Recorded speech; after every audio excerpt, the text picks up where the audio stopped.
So, hello everyone and welcome back to some more of the Disco Elysium. So, I was thinking of today and I do, like I said, I wanna go at after 9, go and talk to that one guy. That is a fact. But if we have after that a time to send the body, I probably will do that still too, but not sure if that will be even possible to begin with. Not necessarily. Let's see if we can go all the way to the coast from here or not. Check if we can find the location, so to speak. Where the thing is. The passport. Thing! Yes, just a thing. What's this? Through the broken glass, dusty shelves and forgotten share. Ah, plastic. Alright, let's visit this little hut. There is also a boat under that blue tarp. What should it be actually called? Like, I'm suddenly wondering. How was it? Orange is pronounced orange. Glass is pronounced glacier. Probably haven't said them all correctly. What is the thing that I perceived? A cold breeze is enough to make the wall planks creak. Gotcha. Alright, +2 to trauma from a bow knot. That's pretty good. That's not bad at all. A little postcard. You see a dark red chair in the dim light of the room.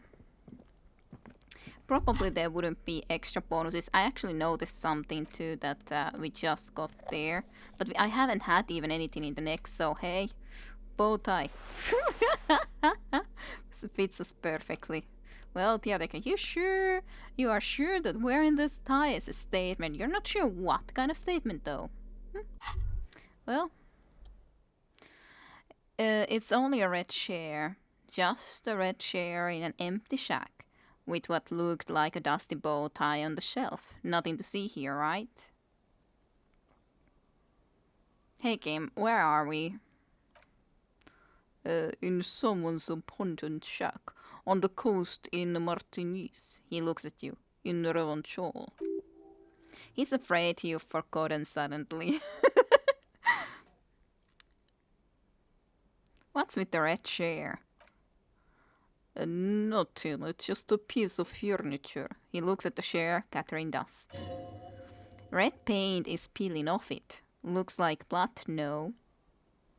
But it probably ain't, right? What's with the red bow tie? Show it to him. It's just a piece of clothing you've picked up. You do that, officer. You collect clothes sometimes. He sounds a bit worried. It's an odd habit. You took me off for the shit. You fucking idiot. Horrific necktie.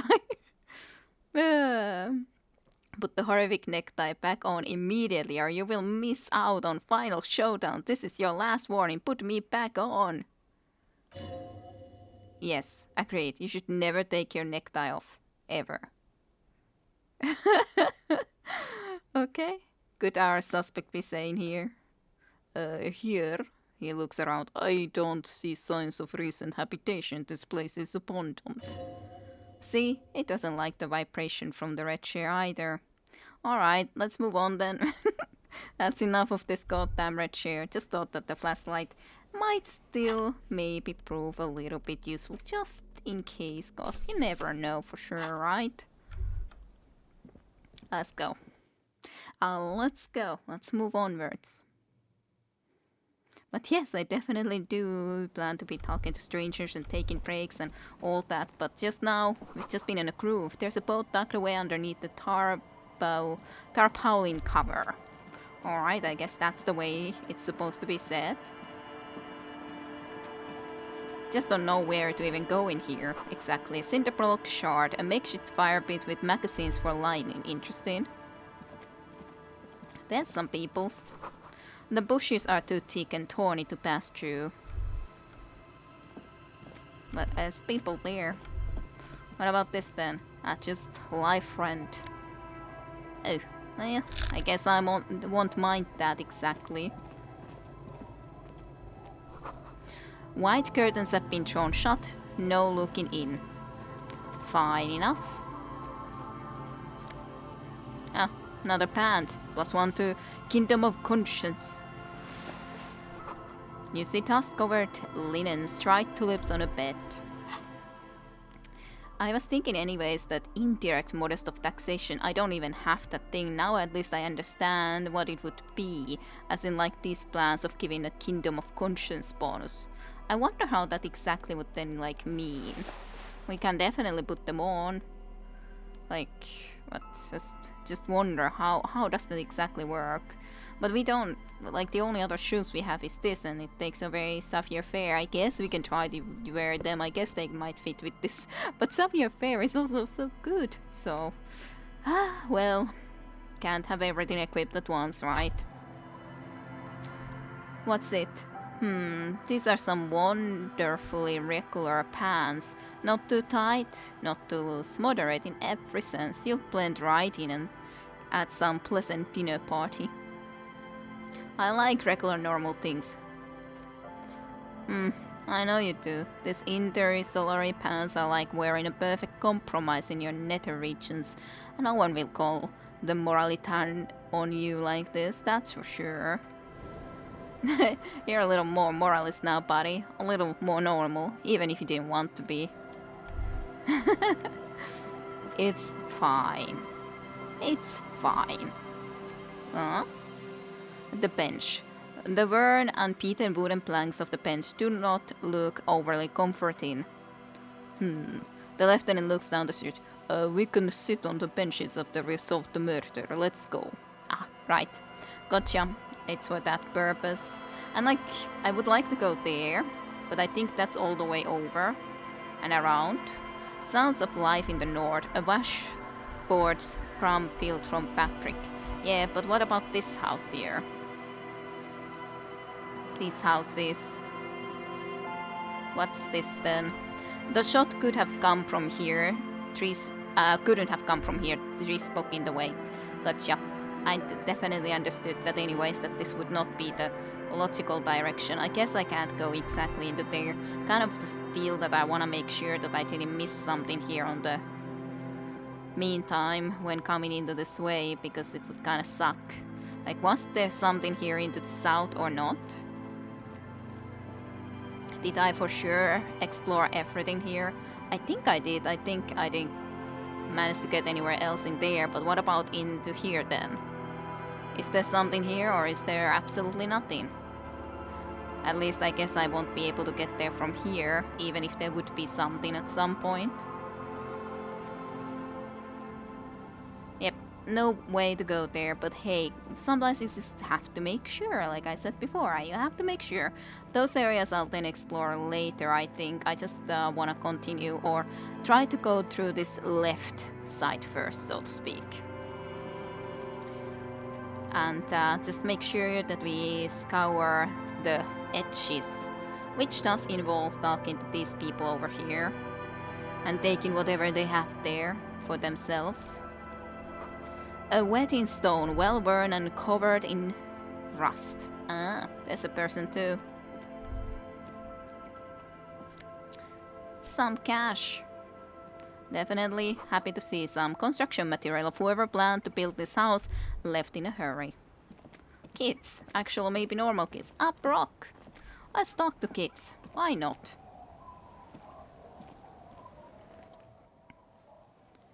Liliana's twin. The scruffy-haired little boy kicks a stone. He can't be more than 5 years old.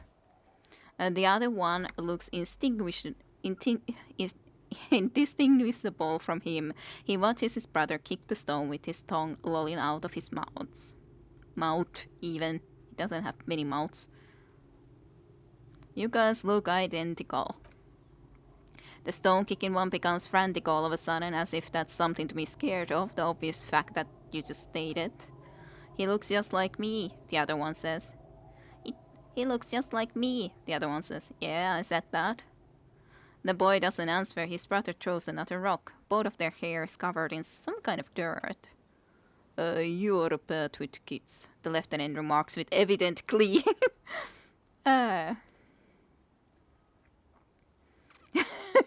It's impossible to be good with kids. They're too stupid. No, I am, yes. Don't worry, everyone is. He looks at the little scruffy and then at you. How about we do some police work then? We're not getting anything here. Hey, well, we can ask at least the questions though. Hey, where is your mom? The kids don't reply, absorbed in their little game. Well, kids, have you seen any bad people around? One of the twins look up, his mouth slightly open. What bad people? He asks. I don't think questioning 4-year-olds without their parents' person is gonna crack the case, says the lieutenant. Then we're definitely doing it. Bye, kids. Take care. Guess you gotta be the mother. The street sign is illegible below the graffiti. Suliram yang manis. Who may you be, woman?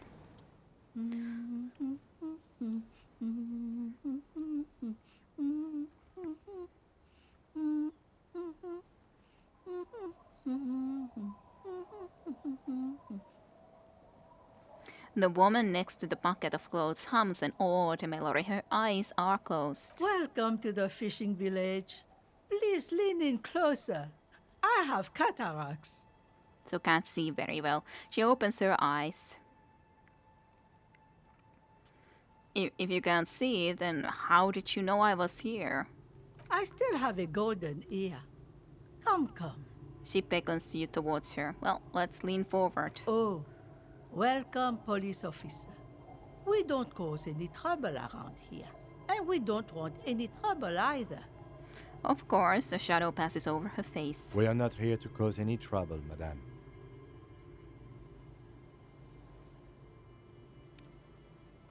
What he said, we're cops, we don't cause trouble, we take care of trouble. Oh, of course.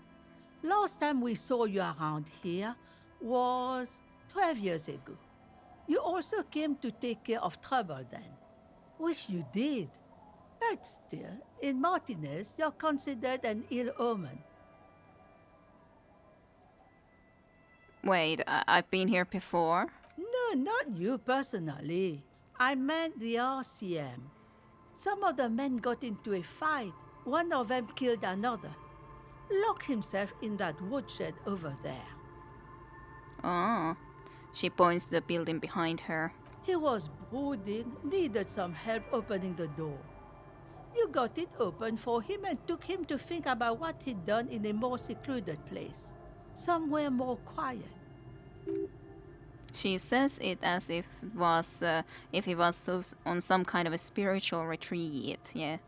So what kind of an ill omen are we talking about? Oh, the usual. Dark tidings. Black hound. Okay, that's you alright, a black hound licking your own heels. If I'm considered an ill omen, why hasn't anyone told me that? Maybe we are afraid. Aw, why? Because you're an ill omen, but you're still welcome here, as long as men with guns aren't chasing you. And maybe even then, because that's the kind of fishing village we've built. Oh, that's nice. I'm sorry there's not a lot of room to park your motor carriage, and not a lot of houses, or a lot of people. My kids are long gone, searching for treasure. So are others. Ah, look at me ramble on. What brings you to us? She waves her hand. Have you maybe seen a red-haired woman named Ruby around the coast? Nay, I haven't seen anyone lately. Okay, but do you know who I'm talking about? This is my little cinder block town, she nods with a wrinkled smile. I know what goes on around here. Since being evasive, she knows something. It's logical. There was a murder in Martinez. He points east. She might be a suspect. We would appreciate your help. Would you now? She turns to him. I know how this world works, and it doesn't work when people tell on each other. So yeah.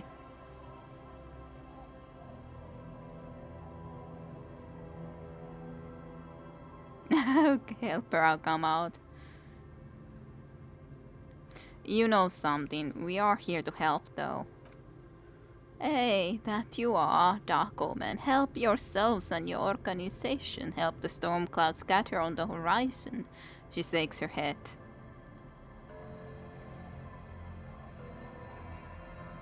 I see. You know something, but you have decided not to tell us. There's not much to tell. People come and go. Now was there something else? I see, ma'am. The lieutenant turns to you. I hope you don't mind if we look around anyway. Ruby was here. You know it. Possible. Ask her about lodgings. I was planning to ask about everything anyways. So, where could someone stay around here? Stay? Most people here are trying to leave. I'd say the lodgings is what you're looking for.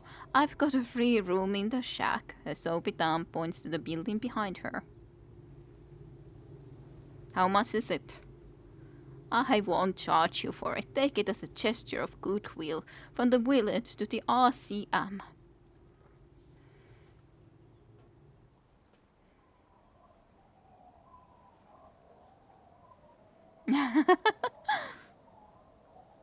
Wait, hold on. You're just giving it to me? No one is using it, and God knows it's not much anyway. She tilts her head on the side, pondering over something. You can stay there. Ah, I'm not sure if it's appropriate for the RCM to accept free accommodations. The old woman shrugs. Oh, don't. It's your choice. No skin off my teeth.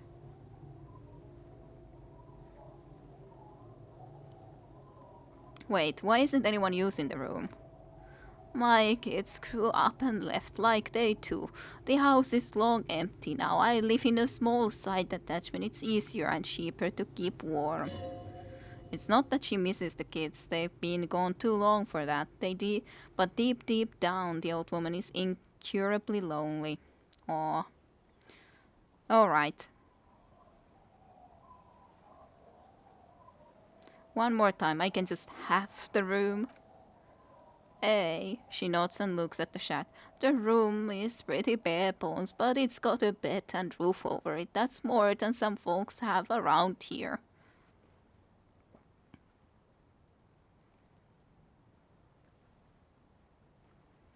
To be honest, like, I don't have that much money, so it would be nice to save on it.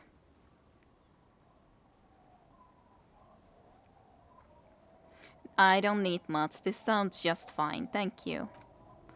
An uncomplicated man, she nods approvingly. I take it that means you are interested. You got yourself a tenant. Thank you.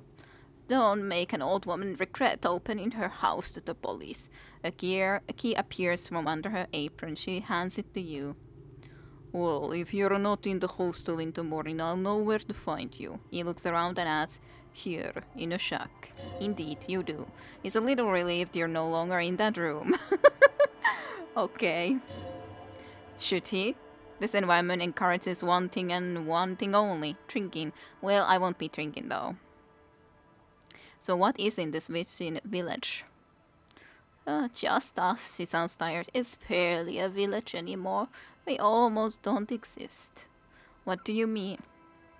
This is pretty much a known place, he grins. A cap, a blank spot on the map, just a cluster of nameless shacks on a nameless street. The place is so pornographically poor, it's not even funny.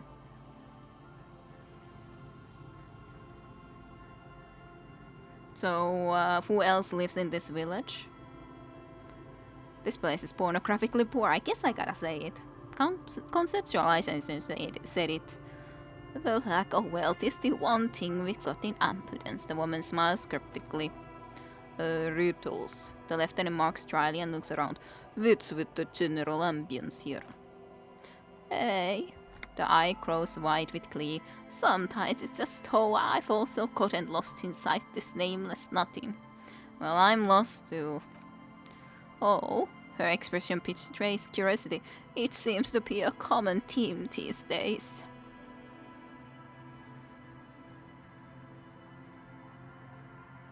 I think I'm in the process of finding myself again, though.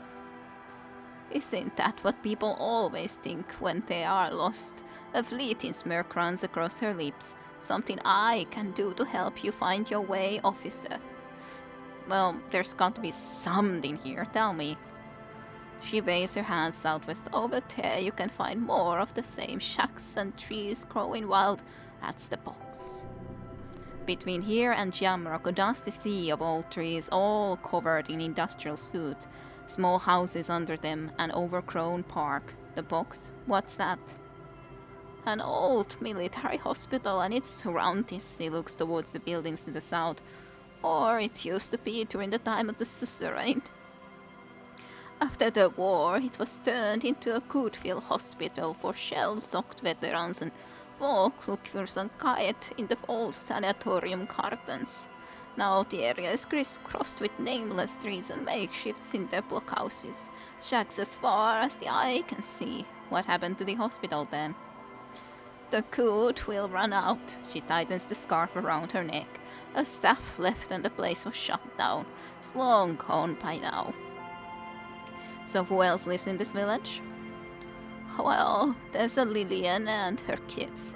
A few new folk live in the house to the east. She nods her head across the courtyard, but they're away right now. And then there's the trunks, she sighs. Not a pretty sight, but there's a little we can do about it. Home is home, even for them. Phew, what trunks? I guess those in the south were the trunks. Sooner or later you'll see for yourself. She slowly shakes her head. I won't have to look long to find these guys. Is there a way to make a little money around here? Here, for you. She lets out a social officer. The only money we have here is some coins the trunks tried hiding from their woman and then forgot about. Alright, so another topic? She nods, rinsing another piece of cloth. What's further down the coast then? Not much, she replies and wipes her forehead. As the abundant church, the Dolorian church of humanity. It's been there since before my time even. Why is it abundant then? Something just don't fly, officer. She smiles, gap-toothed smile, and smells the air. Look around. Would go to church here. They built it 300 years ago. Must have been nicer then. So they don't hold services there anymore. And the ecclesiasts? No, they've tried, but things just keep happening. Crime, accidents, other things. The place never stays open. She frowns.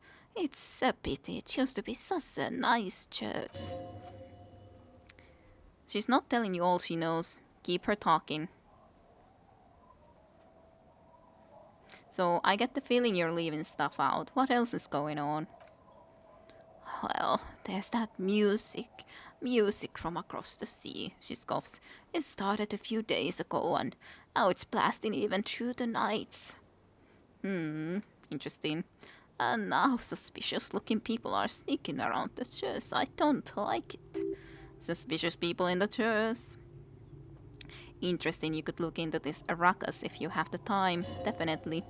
Perhaps the mysterious music is somehow connected to the case. A Rusalka or a half-demonic Apsara singing, maybe. Maybe Inland Empire.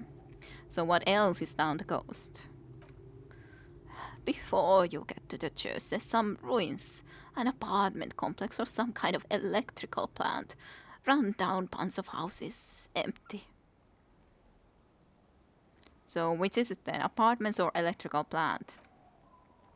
I don't know exactly. A pre-war place, it used to be something, she shrugs. Before the war, it wasn't there then, you know. She was born in Samara. I wasn't here then, by the way, yeah. Anything else of note? Of note? The old fish market up on the Proudwalk, but it's closed. Proudwalk. I'm so talking poorly at the moment. Would come to a fish market here.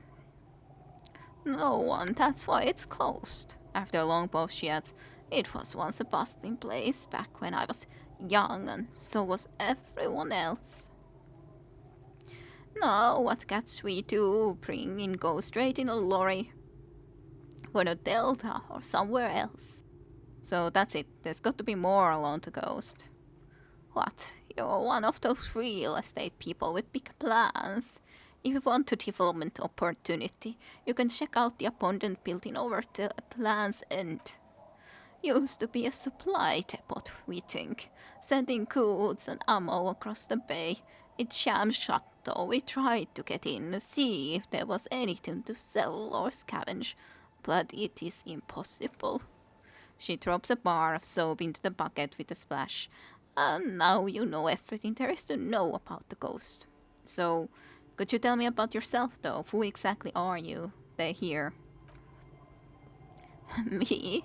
No one, just an old washerwoman. Mother called me Isobel, if that's what you are asking, and my married name is Sadie.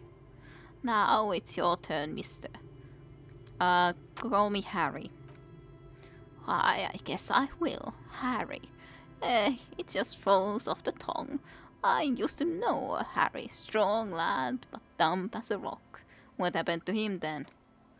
He did too many narcotics. So many he fell off his boat and split his skull on a bayou. She rubs soap off her hands. Folks who saw it say his head cracked open like a melon. Nasty, nasty. Alright, goodbye. Probably see you tonight then. You can sing. Let's go and check these guys down here, because I'm curious if one of them would be actually the husband. Definitely would be interested about that. Let's go and pick those coins though first, because they're coins. Gotta get the coins. So, you guys, who are you? Don't go, Abigail. Don't go Abigail. Grumbles an unshaved man with a ruddy nose. He narrows his eyes at you, as if in recognition, then turns his head away. The noxious odor emanating from the drunken man is strong and familiar. Don't you call her, you hear? Don't call Abigail. Who is Abigail? Oh, Abigail. Don't you fucking call Abigail. He throws out a disgusting snort and mumbles, waving a finger in your general direction. Abigail is his wife or girlfriend. Chances are she's gone. Calling her wouldn't make it any better or worse. So, why shouldn't I call Abigail? He snorts and beckons you to lean in closer. Don't lean in. He waves his hand as if shooting your way, all the while murmuring something indescribable. Fine, I'll lean in. His breath smells harsh like a toxic swamp as she whispers to you, Don't call Abigail, don't call Abigail. He then waves his hand as if shooting your way. Where am I? What is this place? The man hiccups, then mumbles something unintelligible. So who are you? What's your name? His eyes move around erratically, the look in them hazy and unfocused. Don't call Abigail, he says. So have you seen any woman around here lately? Abigail? His voice perks up, then trails into a string of random babbling. Abigail, where are you? I demand answers, fine. There's no use in yelling at trunks, the lieutenant interjects. He's barely holding it together. The drunk man starts coughing, a really disgusting hacking cough. Don't, the man stammers, don't call. Somehow got experience. Slowly his head nods off to the side and he passes out, tongue dangling from his mouth. There was little chance he'd be a reliable witness anyway. Definitely yes. Don't call her. Fine, you sleep. Hey, tequila! A 30-something man clad in 2 pieces of lycra TM tracksuit puts down his pilsner and extends his hand in greeting. Good to see ya. How's business? How's the old reality situation treating ya? Sure, shake his hand. So what's happening? He picks up his beer. Wait, tequila? Yeah, Tequila Sunset. How are the, high concept reality based adventures proceeding? Is it because I'm in this goddamn... Yeah, this jacket. That's why he's like tequila. He takes a sip. Good, these people know your true name. Looks like it has preceded you, Mr. Sunset. More on that later.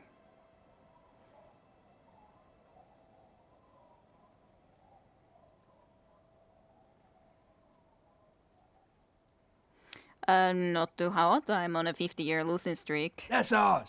I'm like 3 or maybe 4 years into mine. Wait, no. Make it 5. He looks at his shit-stained Lycratium with a grim Things expression. aren't going super well for Idiot Doomspiral either. Haven't found those keys yet. Haven't won that great piece of arts back. No word for my business buddies. He takes a sip from his beer. This guy's your buddy. You feel it immediately. You belong to an organization. A fraternity of trunks. So, have you seen a red-haired woman named Ruby around here lately? Can't really remember seeing any woman after losing my keys. It's a touchy topic. He hasn't gotten laid in ages. He really has no idea who this Ruby is, Saya. Thanks, drama. And electrochemistry has a different point to make. So, what do you guys do around here? We are saving the world. He looks at his comrades. Please don't call, begs the man in the pipe. Okay, we're drinking alcohol. That's what we're doing. I tried to save the world once, a long time ago, with enterprise, creativity, and willpower, but that didn't work out. So now it's a pirate's life for me. So, what is the tequila sunset? You keep saying it.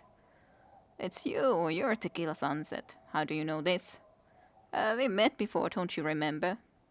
Maybe? He sips his beer. I don't think you're ready for that grade of reality yet. There'd be a little advice for me to tell you. You gotta go to the intro yourself. Come back when you've been on the motor carriage. Tequila. He points toward the waterline with his bottle. I got the, yeah. So, because that I'm tequila sunset, because I went and got my car into the ocean or something. He points towards the waterline with his bottle. So, can you tell me the tequila story now? Tequila sunset story. The man shakes his head. His grey eyes look into yours. Then I already said I don't want to be the one who breaks it to you. You have to get acquainted with the event first. It'd be irresponsible. You need to face up to him. Go to sea. Inspect the goddamn machine. Be seen ya then.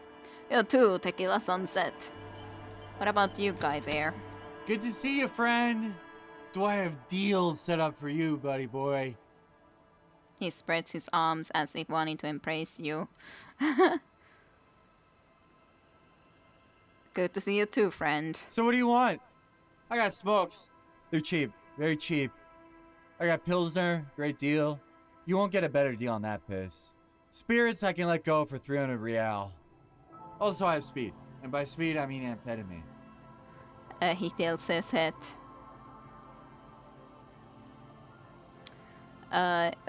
Blue medicinal spirit, whatever that is exactly. Spirits I can let go for 300, whatever it exactly means.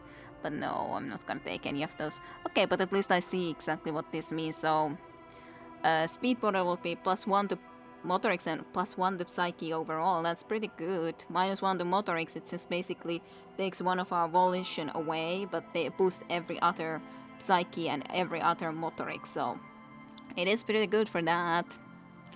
Then that's just -1 morale, because I don't get the bonuses anymore. That's just then +1 to intellect and a little bit lower health. I get ya. I could increase my intellect easily with that. That's the best of these in my opinion as sus, because kinda don't wanna know what would happen if I would start to use speed, but on the other hand I've been tried thus far from everything, so I kinda don't wanna start using anything. So quite the business venture was set up here. Oh, he gets a proud gleam in his eyes. Assistant been going to old Rosemary here, and I'm bilking her like a bitch goat in the backyard. What do you mean? Oh, see here, friend. He raises his index finger. Man makes his own luck. I made mine real good. Got my hands on 3 bottles of liqueur exquisite.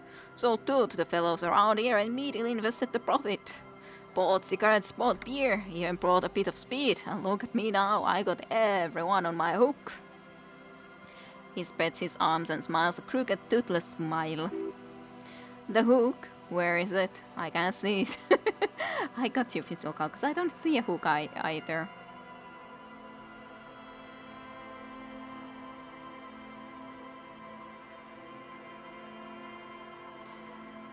So, I don't know. So, looks like you're on your own hook too. Of course, of course. The drunk raises his pilsner and nods. It is what it is, you know. What is it always be, people, buddy boy? It's the people. An amphetamine? Hey, by amphetamine I mean speed.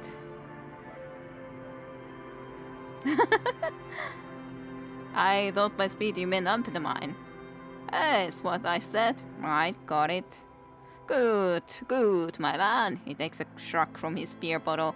And what can I offer you? I don't need anything. In the civilized world, it's a custom to tip the shopkeeper friend, but come back anyway, he waves you off. Alrighty then. To be continued with Kira Rusha next time in Disco Elysium. See you all then.